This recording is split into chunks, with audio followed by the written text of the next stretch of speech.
It begins with movement. A question appears. A detail interrupts the old certainty. A different possibility enters the mind. And for a moment, something inside you starts to shift. The thought that was holding everything together does not feel as solid. The familiar meaning loses some weight. The ground becomes less fixed. Not completely gone, just less reliable than it felt before. And immediately, the system notices. There is a small uneasiness, a small opening, a sense that the mind no longer knows exactly where to stand. This is the moment before you return to the thought that feels stable. Not because you have chosen it again consciously, but because instability has started to appear. The mind feels the movement and begins looking for the old position, the sentence that made things clearer, the belief that made the pressure smaller, the explanation that gave the situation a shape you could hold. And before you even realize what is happening, the mind starts moving back toward the thought that made everything feel steady. The first sign is not a decision. It is a discomfort with movement. Something in the mind does not like the open space that has just appeared. The old thought was simple. It had weight. It had shape. It told you where to stand. But now, for a moment, that shape is less certain, and the system feels exposed. Not in a dramatic way, more like a small loss of inner balance, a quiet instability, a sense that if you stay here too long, you may have to see something differently. This is where the return begins. The mind starts remembering the thought that made things feel solid. It brings back the old sentence, the old explanation, the old meaning that reduced the movement.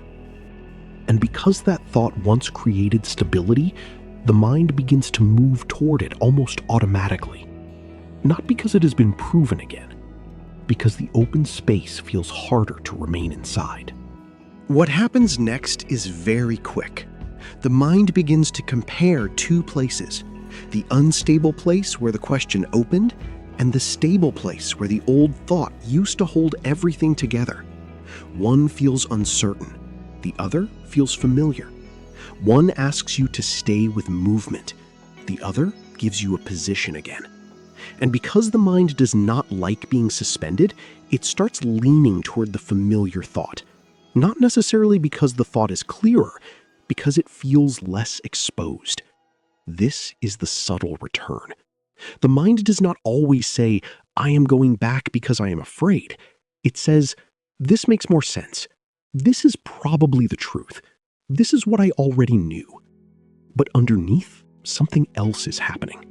The system is moving toward the place where it can stop shifting.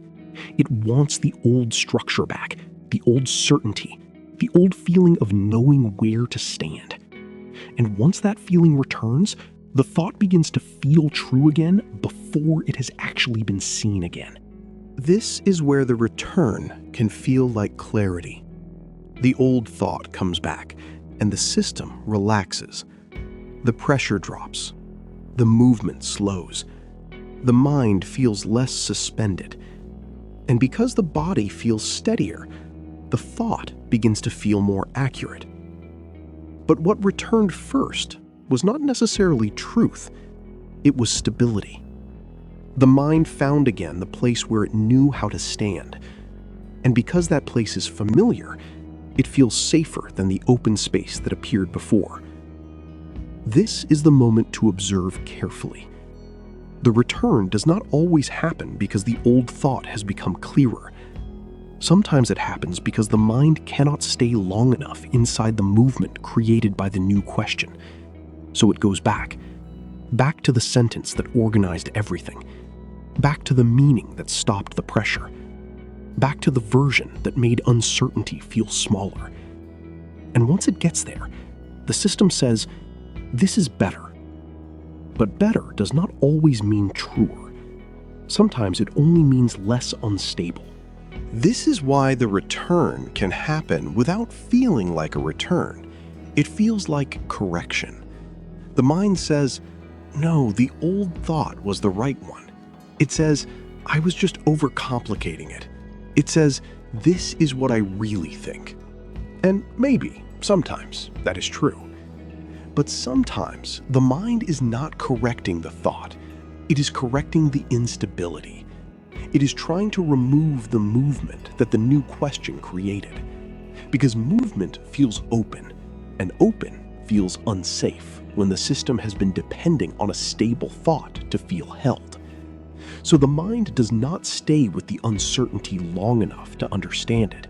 It moves back toward the familiar answer, back toward the structure, back toward the place where the body can relax again. And once the body relaxes, the mind mistakes that return for confirmation. It feels stable again, so it believes it has come back to what is true. This is the point where observation has to become very quiet, because the return does not announce itself. It does not say, I am going back to feel stable. It simply starts making the old thought feel more attractive, more reasonable, more familiar, more complete.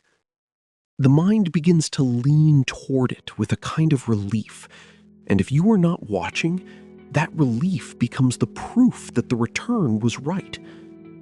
But the important part is what happened just before the relief. There was movement. There was uncertainty. There was a small opening where the old thought was no longer holding everything as tightly as before. And instead of staying there, the system searched for the thought that could close the movement. That is the pattern. The mind does not return only to the thought. It returns to the stability the thought provides. And once stability comes back, the mind forgets that it was unstable only a moment before. This is why the moment before the return matters so much. Because there is a small gap, a brief space between the destabilizing question and the old thought coming back. In that gap, the mind is not fully certain. It has not returned yet. It has not stabilized yet. It is only feeling the discomfort of not knowing where to stand. That gap is easy to miss because the mind wants to close it quickly. It wants the old meaning before the movement becomes too wide. It wants the familiar thought before the open space asks too much. But if you can see the gap, even for a moment, something changes. You begin to notice that the return is not always insight. Sometimes it is regulation. The system is trying to become steady again. It is trying to reduce movement. It is trying to feel held by something familiar. And once this is seen, the old thought does not disappear, but its return is no longer invisible. Once this is seen, the return becomes slower. Not because the mind stops wanting stability, but because you can feel the movement before the old thought takes over again. You can feel the question opening. You can feel the small instability that comes with not knowing where to stand. You can feel the pull toward the familiar sentence, the familiar meaning, the familiar place where everything becomes easier to hold. And in that moment, there is a little more space. The mind may still return. The old thought may still come back. It may still feel stable. It may still feel useful. It may still give the system something to stand on. But now, its return is not mistaken so quickly for truth. You can see that sometimes the mind goes back, not because it has understood more, but because it wants to move less. It wants the ground again. It wants the old shape again. It wants the relief of feeling steady. And once this is visible, the stable thought loses some of its power. Not its usefulness, its invisibility.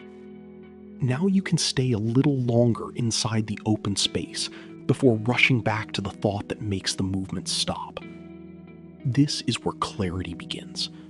Not by rejecting stability, but by seeing the moment you return to it. This is inner cognition.